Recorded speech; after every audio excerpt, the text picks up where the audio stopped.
if you think of the moral case for fossil fuels and fossil future, they're really, it was really designed to sort of create the ultimate guide to evaluating energy sources. That's really like fossil fuels just happen to be the conclusion that this needs to be our dominant form of energy because there's nothing close in terms of cost, reliability, versatility, and scalability for the foreseeable future. But it's really about how do you evaluate our energy situation and potential side effects of energy, including climate side effects, which is the main thing people are concerned about, in a pro-human way. And the basic idea is that you need to be very even-handed. So you need to very carefully weigh both benefits and side effects of fossil fuels, particularly with climate. And within side effects, you need to be even-handed. So you can't just look at negative climate effects. You also have to look at positive effects. And part of being even-handed is you need to be precise. You need like more plants. Yeah, exactly. Things like that. Yeah, exactly. Way more plants, as a matter of fact. Right. We talked a lot about that last time. But then also, of course, open to things like more heat waves and, expansion of water and sea level rise. And the idea is you need to be very even-handed. And so that's one of the core methodological things that I think I've encouraged people to use and that I think you're seeing more and more of. And people like Bjorn and Schellenberger and Kuhn, and I think have also done this.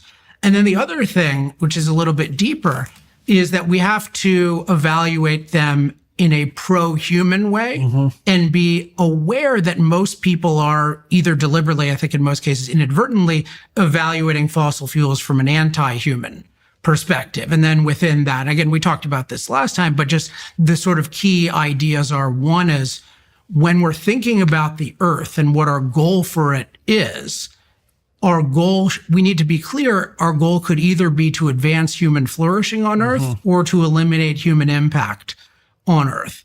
And that the dominant goal guiding our policy is this goal of eliminating human impact, as evidenced by the fact that the number one cultural, political goal in the world right now is eliminating our impact on climate. That's what net zero means. So like our whole focus with the Earth is how do we eliminate our impact on it in general, and particularly with climate. And my argument is that's an anti-human perspective in the same way that if our goal were to eliminate bear impact, you'd think that's an anti-bear perspective. Yeah. Well, just get rid of the bears. Exactly. That's the logic. There's too many of those damn bears. Exactly. That's obviously what this is trending. Although they don't say that, right? They used to say it, but they don't say it as much anymore. They used to say we're against population growth and we're against technology, but that didn't go over well. So then they said, we're just against climate change. We're against climate impact. And then you sort of fill in the blanks. Oh, wait, the way to get rid of that is regress technologically. And have no people. Yeah, have no people, right. So there's this moral perspective of what I call your standard of evaluation. So is your standard advancing human flourishing on Earth or eliminating human impact on Earth? And of course, I'm on team human here. And then I think the part you were most interested in, which is your basic premise about the nature of humans and our environment, and what I call the delicate nurture view, which is the main view that the Earth, basically the unimpacted Earth, is this nurturing utopia. Yeah, it's this nurturing mother that's stable, so it doesn't change too much. It's safe, it doesn't endanger us, and harmonious. And it's sufficient. It gives us enough resources as long as we're not too greedy, right? And then human beings are what I call parasite polluters. So we just take from the Earth and we ruin the Earth. And my view is, well, in reality, this is all just nonsense. Like it's total pseudoscience, even though many scientists believe it.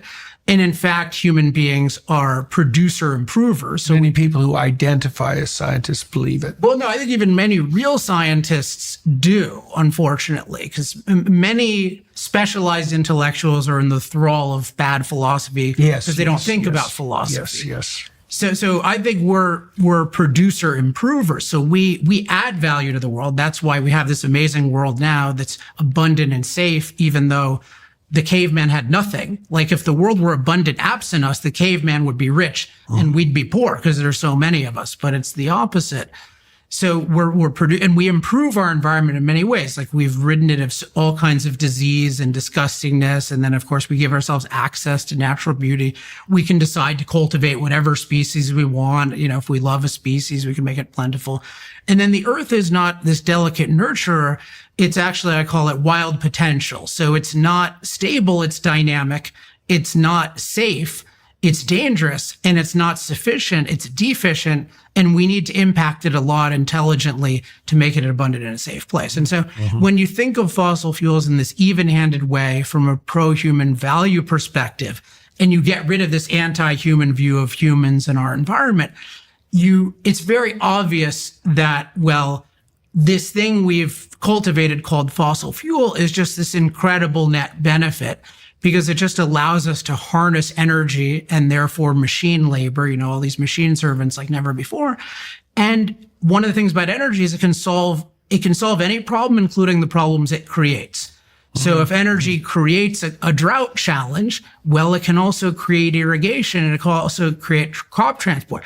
Even if it creates something like an air pollution challenge, it can also create the technology that can filter the air.